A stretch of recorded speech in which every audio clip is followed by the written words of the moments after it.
Hello everyone, welcome to Study with Daisy. Azir video to discuss kora hobo vlookup formula ki hoy aru ami kenekoi Excelot use koru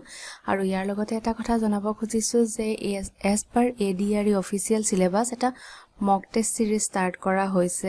computer skill testor karone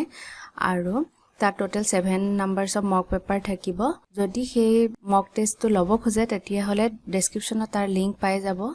এই লিংকটো click কৰি সাবস্ক্ৰিপচন লব পাৰিব আৰু এটি আমি ভিডিওটো start কৰো ইয়াতে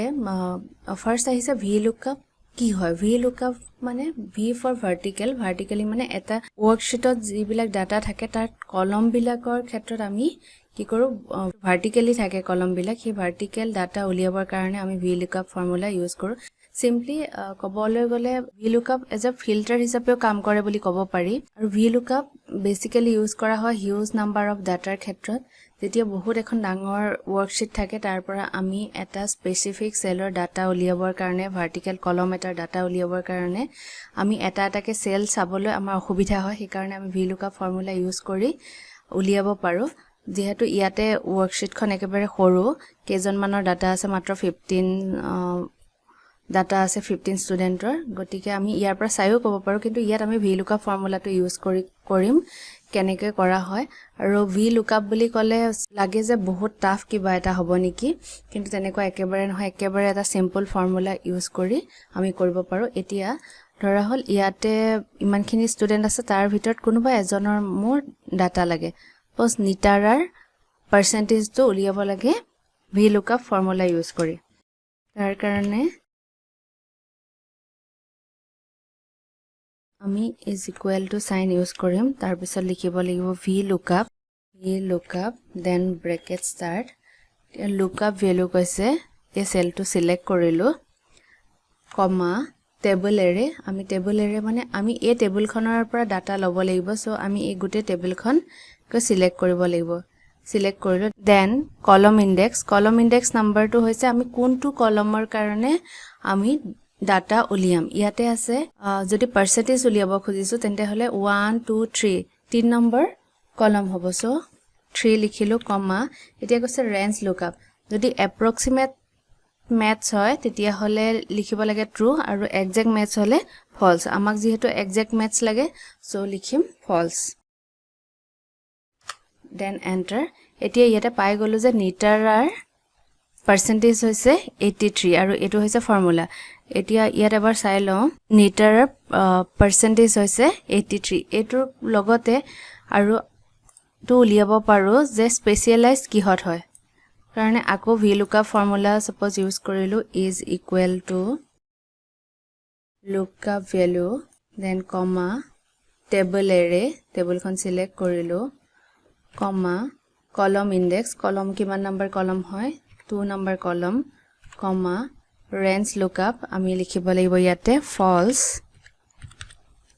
bracket close then enter ইয়াত আহিলে কি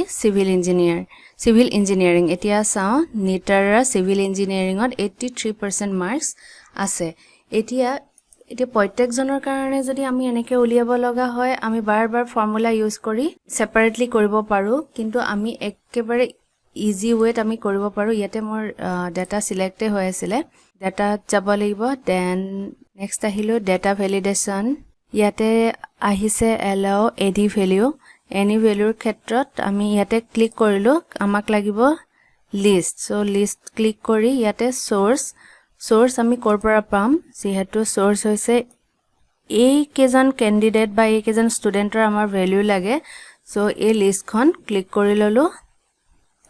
then okay এতিয়া ইয়াতে কি হৈ গৈছে এই লিষ্টখনত থকা যিকোনো এজন ক্যান্ডিডেটৰ যদি ভ্যালু উলিয়াব লাগে আমি ইয়াৰ পৰা ডাইৰেক্ট এই ড্ৰপ ডাউন মেনু ইউজ কৰিও কৰিব পাৰো এতিয়া চাও এপ্লাই হৈছে না নাই সাপোজ ৰুটভিকাৰ কাৰণে আমাৰ পাৰ্সেন্টেজ আৰু কিহত স্পেশালাইজ হেতু উলিয়াব লাগে ৰুটভিকাৰ ক্লিক কৰিলো ৰুটভিকাৰ 91% বায়োটেকনলজি বুলি দেখুৱাইছে ৰুটভিকাৰ 91% বায়োটেকনলজি নেক্সট আৰহা কাৰণে উলিয়াম এতে চাও আৰহা ক্লিক কৰাৰ লগে লগে আহি গল 90% agricultural engineering so এনেকৈ আমি vertical lookup formula use কৰিব পাৰো বা আমি ডাইৰেক্ট নাম লিখিও কৰিব পাৰো ইয়াতে যেনেকৈ suppose আমাৰ ইয়াতে অৱনিৰ কাৰণে আমি ফৰ্মুলাটো ইউজ কৰিব খুজিছো তাৰ কাৰণে is equal then bracket start lookup value ক্ষেত্ৰত আমি যেহেতু অৱনিৰ কাৰণে উলিয়াব খুজিছো ইনভাৰ্টেড কমাৰ ভিতৰত অৱনি কমা টেবল এৰে এই টেবলখন সিলেক্ট কৰিলো then কমা কলম ইনডেক্স percentage লাগে কলম হৈছে percentageৰ কাৰণে 3 comma exact match so লিখিম false bracket close enter এতিয়া ইয়াতে কি দেখিলো অৱনিৰ কাৰণে percentage 81 so আমি এনেকৈ ইনভাৰ্টেড কমাৰ ভিতৰ নাম লিখিও কৰিব পাৰো নহলে ইয়াত যেনেকৈ ইউজ কৰিছিলো ইয়াত যেটো সেলটো সিলেক্ট কৰিছো এনেকৈ কৰিব পাৰো so vlookup ফৰ্মুলা ইউজ কৰি এনেকৈ আমি ডাটা শীট এখনৰ পৰা যিকোনো ডাটা অতি সহজ উপায়েৰে উলিয়াব পাৰো আৰু এখিনতে আকৌ এটা কথা জানাব খুজিছো যে মোৰ যিখন কম্পিউটাৰ প্ৰফিচিয়েন্সি টেষ্টৰ eBook আছিলে সেইখন যদি পাৰচেজ কৰা নাই তেতিয়া হলে ডেসক্ৰিপচন বক্সত তাৰ লিংক দিয়া আছে তাৰ পৰা পাৰচেজ কৰিব পাৰিব যিহেতু তাতে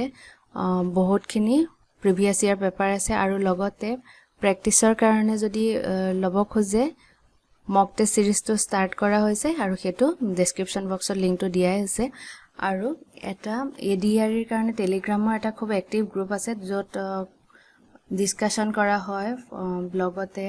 মক টেষ্ট বিলাকো প্ৰভাইড কৰা হয় তাতে যদি সেই গ্ৰুপটোত জয়েন কৰিব খোজে তেতিয়া হলে তাৰ লিংকটো ডেসক্ৰিপচন বক্সত দিয়া আছে আৰু এতিয়ালৈকে মোৰ চেনেলটো যদি সাবস্ক্ৰাইব কৰা নাই প্লিজ সাবস্ক্ৰাইব কৰিব বেল আইকন প্ৰেছ কৰিবলৈ নাপাহৰিব এনে ধৰণৰ ভিডিঅবোৰ পাই থাকিবলৈ আৰু থ্যাংক ইউ ফৰ ওয়াচিং